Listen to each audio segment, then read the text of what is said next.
आप लॉरेंस को इसलिए जानते हो क्योंकि आप उस लॉरेंस से पहले आप सलमान खान को जानते हो। आप जितने बड़े आदमी को थ्रेड दोगे ना, आप उतना बड़ा बनोगे। महाराष्ट्र पुलिस ने अभी तक अपने किसी भी सरकारी दस्तावेज पर, किसी भी एफआईआर पर लॉरेंस का नाम नहीं जोड़ा। अगर आप सिद्धू मूसेवाले के ऊपर भी जाओ, एनआईए की रिपोर्ट बोलती है कि कहीं ना कहीं सिद्धू मूसेवाले के भी कनेक्शन खालिस्तान मूवमेंट के साथ थे करके। कनाडा के अंदर क्या है कि बहुत सारे जो वोट बैंक है, सिखों के बहुत बड़े वोट बैंक है, तो वहाँ के प्रेजेंट प्राइम मिनिस्टर को उस सिख के सारे वोट चाहिए ना यार। चलो तुम इतना प्यार करते हो कि नहीं खालिस्तान बनाना है करके, तो एक खालिस्तान कनाडा में बनवा दो यार। तो दोस्तों, स्वागत है आपका एक और मजेदार एपिसोड में। आज का एपिसोड होने वाला है बहुत ही धमाकेदार, क्योंकि आज हमारे साथ है लकी भिष्ट सर। इनको आप सब आई एम श्योर जानते होंगे, जो लोग नहीं जानते उनको मैं बता दूं, ये एक एनएसजी कमांडो रहे हैं, हमारे देश के एक स्नाइपर रहे हैं, एक स्पाई रहे हैं, और ये वर्ल्ड के टॉप 200 स्नाइपर्स में से एक रहे हैं। इन्होंने कई वीआईपीज़ की जो सिक्योरिटी होती है उनको हेड भी करा है। तो इनका जो एक्सपीरियंस है बहुत ही क्रेजी रहा है। बहुत ही अंडर कवर मिशंस पे ये जाकर हमारे देश के लिए बहुत इंपॉर्टेंट टास्क कंप्लीट करके आए हैं। कुछ इनकी लाइफ में ऐसा हुआ जिसकी वजह से इनको जेल भी जाना पड़ा। कुछ केसेस ऐसे हुए जिसमें हालांकि कोई प्रूफ नहीं मिला, बट कुछ जैसे हो जाता है, उसके चलते सर को जेल में भी जाना पड़ा। इनकी लाइफ बहुत ही डायनामिक रही है, बहुत ही अलग अलग चीज़ें इन्होंने एक्सपीरियंस करी है। और इस कंट्री का सिस्टम, सिक्योरिटी सिस्टम कैसे ऑपरेट करता है, कैसे एजेंट्स को टास्क दिए जाते हैं, कैसे वो एग्जीक्यूट होते हैं, सबकी नॉलेज सर को है। तो आज बहुत ही ज़्यादा अमेजिंग एपिसोड होने वाला है। सर, स्वागत है आपका। थैंक यू भाई, थैंक यू यार, आप सब लोगों को बहुत बहुत थैंक्स। अभी कैसी चल रही है सर लाइफ? सर लाइफ बिल्कुल मस्त चल रही है, बहुत बढ़िया तरीके से। दीपावली मना के आया हूँ घर पर। ठीक है। तो सर, जो आपकी लाइफ इतनी अमेजिंग डायनामिक रही है कि कभी आप किसी कंट्री में कोई मिशन पे हो, कभी कुछ कर रहे हो, कभी सिक्योरिटी हेड कर रहे हो, अब आप थोड़े रेस्ट पे हो, तो आप मिस करते हो उस लाइफ को, स्पाई वाली लाइफ को, एक्शन वाली लाइफ को? आजकल जो भी मतलब पुरानी लाइफ है, मैं उसको आजकल क्या कर रहा हूँ सर, कागज़ में उतार रहा हूँ, लिखने की कोशिश कर रहा हूँ। ठीक है। तो मुझे लगता है कि जो भी मैंने एक्सपीरियंस है या जो भी लाइफ में जो भी चीज़ें देखी हैं, तो उनको दुनिया को बताऊँ। ठीक है। तो कुछ तो हम लोग पॉडकास्ट के थ्रू, और या अभी जस्ट एक बुक आने वाली है उसके थ्रू, या मेरी कुछ एक मूवी या वेब सीरीज आने वाली है, तो मतलब उसके ऑडियंस को देखने को मिलेगा। बट आप ऑफ कैमरा कह रहे थे यार मैं बिल्कुल मिस नहीं करता इसे, मैं तो कभी कहूंगा ही नहीं कि स्पाई बनो। ऐसा क्यों सर? अरे सर, अच्छा एक चीज़ बताऊँ मैं क्या बोल रहा हूँ। दुनिया में कोई भी हो, मैं हिंदुस्तानी नहीं बोल रहा हूँ, लोगों को सिंपल आदमी पसंद ही नहीं है भाई। दुनिया को वो पसंद है जिसकी लाइफ टेढ़ी मेढ़ी रही है। ठीक है।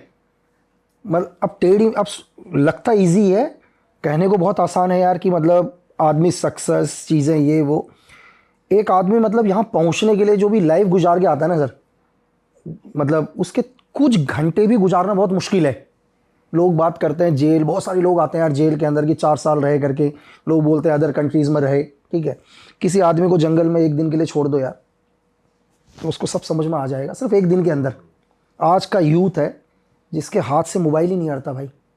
ठीक है। मतलब जैसे करंट पैदा हुआ था कवच कुंटल के साथ, तो ये लोग मोबाइल के साथ ही हुए हैं।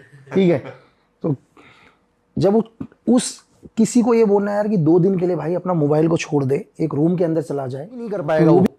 तो आप इस दुनिया से कट जाते हैं, मतलब अपने रिश्तेदार, भाई बहन, सब लोगों से एक अलग देश के अंदर जा रहे हैं यार, एक नई आइडेंटिटी के साथ। तो बहुत मुश्किल है, चाहकर भी अपने लोगों से कांटेक्ट नहीं कर सकते। मतलब अगर आपने अपने लोगों से कांटेक्ट करने की कोशिश करी तो फिर आप वापस नहीं आओगे। तो लगता बहुत है, इजी लगता है, अच्छा लगता है, पिक्चरों में बहुत ज़बरदस्त लगता है। ठीक है। पिक्चरों में लगता है कि यार हीरो वो कर रहा है करके, लेकिन रियल लाइफ में बहुत फ़र्क है सर। पर सर, जैसे अगर मैं आपसे पूछूं कि किसके लिए सूटेबल है स्पाई बनना, सपोज जैसे आप एक सूटेबल थे या हो भी कि भाई हाँ भाई आप जैसा स्पाई नहीं मिलेगा पूरी दुनिया में, या फिर कह लो इंडिया में, तो कौन सूटेबल रहता है ज़्यादा? सर मेरे लिए जिसके अंदर इमोशन ही नहीं है, जो दुनिया में किसी से प्यार नहीं करता। अगर आपको मैं बोलूँ, आप कहते हो यार मुझे मेरे बाथरूम के अंदर 2 साल तक डाल दो, मुझे कुछ नहीं चाहिए, खाना दे देना नीचे से, मैं कहूँगा बेस्ट स्पाई हो यार। आपके अंदर इमोशन नहीं है किसी के लिए भी, आपको कोई फर्क नहीं पड़ता, कोई जिए मरे। ठीक है। तो वो बेस्ट स्पाई है यार। अगर आपके अंदर इमोशन है तो आप नहीं बन सकते ना। और वो एक सर्टेन स्पेसिफिक एज पे आप हो तभी अचीव कर पाते हो, ऐसा कुछ है? या फिर आप जैसे मतलब 25 अराउंड 25 के आसपास हो? देखो, अगर किसी को भी दुनिया की किसी भी चीज़ में डालना है तो मेरे लिए लगता है एक बेस्ट टीनेजर, क्योंकि उस टाइम आप जैसा चाहोगे वैसा डाल लोगे उसको। मतलब हम ही नहीं, पूरा वर्ल्ड क्यों करता है सर? क्यों? मतलब अगर आपको आर्मी या किसी में भी करना है तो बोले यार 17 एज में आ जाओ करके, ठीक है, कि आपकी जब तक आप ट्रेनिंग कंप्लीट करोगे आपकी 18 कंप्लीट हो जाएगी एज। और बाकियों के लिए बोलते हैं आप ग्रेजुएशन करो, चीज़ें करो, 24-25 साल 30 साल, क्योंकि इसमें ये वो फील्ड है ना, मतलब जहाँ आपको पता है यार, आप मतलब कि आप जिस काम करने जा रहे हो तो आप हो सकता है वापस ना हो उस काम से, आपको शुरू से ही प्रिपेयर करके जा रहे हैं। अगर एक बच्चे को बोल रहे हैं, 17 साल के बच्चे को बोलते हैं, सिखाना शुरू करते हैं, यार कमरे के अंदर मिलिटेंट है, मिलिटेंट को तो ऐसे मारेगा, अब उसको ये नहीं बोलते कभी भाई तू भी मर सकता है करके। अब यार एक 35 साल के आदमी को बोल दो यार आप कि यार एक मिलिटेंट है, कमरे के अंदर जाना, पूरा बेवकूफ है क्या यार? सही बात। ठीक है, अगर मैं आप लोगों के साथ अभी बैठा हूँ यहाँ पर, मैं आप लोगों को बोलूँ यार मुझे यार अपनी एक अंगुली काट कर दे दो करके, आप बोलोगे ऐसा बेवकूफ इंसान है यार, मैं अंगुली काट कर दूंगा क्या? तो सोचो यार, एक आदमी एक कमांड के अंदर मरने के लिए जा रहा है, वो सिर्फ एक ट्रेनिंग, एक एज है, जिस एज पर ही आप उसको ढाल सकते हो। छोटा सा पेड़ का उदाहरण लेकर चलो ना सर, आप एक छोटा सा पेड़ है यार, उसको जिस एंगल में डालोगे वो टहनी वहीं चली जाएगी। अब आपको बोलूँ कि बरगद के पेड़ का आप डायरेक्शन चेंज करो तो पॉसिबल ही नहीं है। सही बात है। मतलब सर अगर कोई 24 साल 25 साल का बंदा है तो वो मेंटली उसने काफ़ी मतलब ज़िंदगी देख ली है, मोह माया देख ली है, वो अटैचमेंट्स देख ली है फैमिली के साथ, तो शायद वो मेंटली प्रिपेयर नहीं है, स्टेबल नहीं है एक कमांडो बनने के लिए, स्पाई बनने के लिए आपके हिसाब से? मुश्किल है बहुत ज़्यादा, बहुत ही ज़्यादा डिफिकल्ट है बनने के लिए। मतलब 100 में से हो सकता है एक आदमी, मैं ये नहीं कहूँगा कि यार हो सकता है कि कोई नहीं जिसको बोले मुझे तो करना ही है करके, क्योंकि बहुत सारे ऐसे लोग होते हैं। देखो अलग अलग, मैंने आपको क्या बोला कि स्पाई वर्ल्ड में बहुत सारे मिलिटेंट भी साथ में काम करते हैं। ऐसा नहीं है कि एक आपको हमेशा मिलेगा कि एक देशभक्ति क्या करता है, देश के लिए काम करता है। कभी कभी एक मिलिटेंट भी देश के लिए काम करता है, बट क्यों, रीज़न क्या है उसका?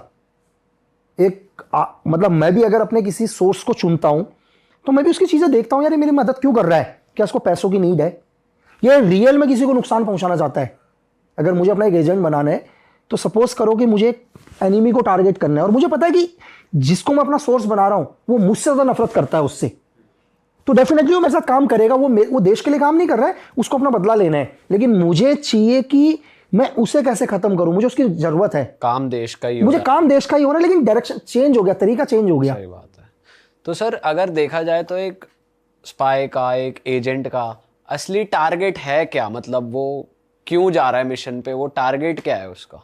सर एक एजेंट का, एक स्पाई का, मैं हम अपने लिए नहीं बोलूँगा, पूरे वर्ल्ड को लेता हूँ, चाहे CIA का हो, MSS का हो, MI5 का हो, है ना, हमारा हो ISI का हो, मोसाद का हो, किसी का भी एक हम पर्टिकुलर, इनका टारगेट पता है क्या होता है? अब आपको शौक लगेगा, एक स्पाई का टारगेट होता है एक देश, पूरा देश? पूरा देश टारगेट होता है। मतलब ये नहीं है कि टारगेट कोई आदमी हो उसका, ठीक है, उसका मेन टारगेट होता है किसी देश को। मतलब अब आप बोलोगे यार देश कैसे, क्योंकि आज के टाइम में तो देश को गुलाम बना नहीं सकते, वो सिचुएशन नहीं है कि आप देश को गुलाम बना सकते हो करके, लेकिन एक स्पाई ये चाहेगा कि किसी भी देश की गवर्नमेंट उसके हिसाब से चले। आप सोच नहीं सकते कि 70 साल की गवर्नमेंट गिरा देगा आपकी एक आदमी? एक आदमी। और सर इसको ऑर्डर कौन देते हैं? यार एक ऑर्गेनाइजेशन है, किसी कोई भी दुनिया की कोई भी एजेंसी है,